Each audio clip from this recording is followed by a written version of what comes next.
चालाक लोमड़ी और चतुर खरगोश की कहानी। एक जंगल में एक चतुर खरगोश रहता था। वह जल्दी सो जाता था और बहुत ही जल्दी उठ जाता था। हर सुबह ताजी घास खाने के लिए वह जल्दी जंगल में निकल जाता। एक दिन जंगल में एक लोमड़ी आई। वह बहुत लालची थी और हमेशा शिकार की तलाश में रहती थी।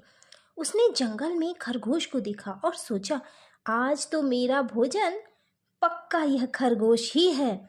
लोमड़ी खरगोश के पास गई और धूर्तता से बोली, नमस्ते, मैं आपकी नई पड़ोसी हूँ। आप इतनी सुबह जल्दी जल्दी में कहाँ जा रहे हैं? खरगोश ने बड़े ही चतुराई से जवाब दिया। वह उसके इरादों को जानता था।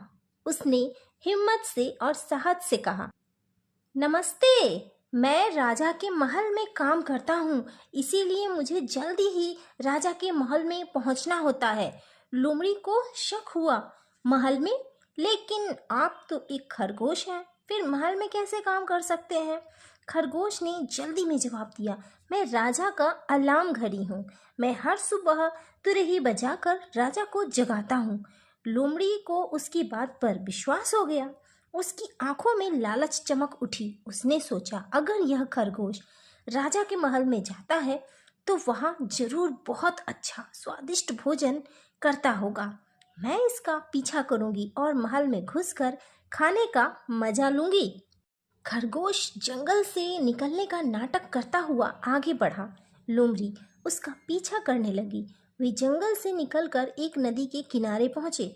खरगोश नदी के किनारे खड़ा हो गया और बोला, अरे लोमड़ी जी, जल्दी आओ, नदी पार करने में मेरी मदद करो जरा। लोमड़ी हैरान हुई, नदी पार करने में मैं तुम्हारी मदद कैसे करूंगी? तुम तो खरगोश हो, तुम्हें तो तैरना आता है।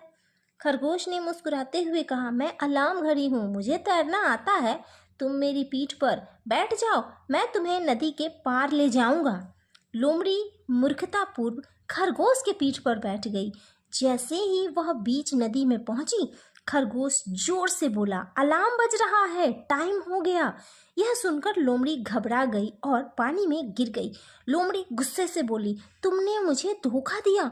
खरगोश तैरकर वापस किनारे आ गया और खरगोश ने हंसते हुए कहा, मैं कोई अलार्म घड़ी नहीं हूँ, मैं तो एक चालाक खरगोश हूँ जो लालची लोमड़ियों से बचना जानता है। लोमड़ी नदी में डूब गई और खरगोश खुशी खुशी अपने घर लौट गया। तो इस कहानी से हमें यही सीख मिलती है कि चाहे कैसी भी परिस्थिति हो, बुद्धि का इस्तेमाल करके हम आसानी से निकल सकते हैं।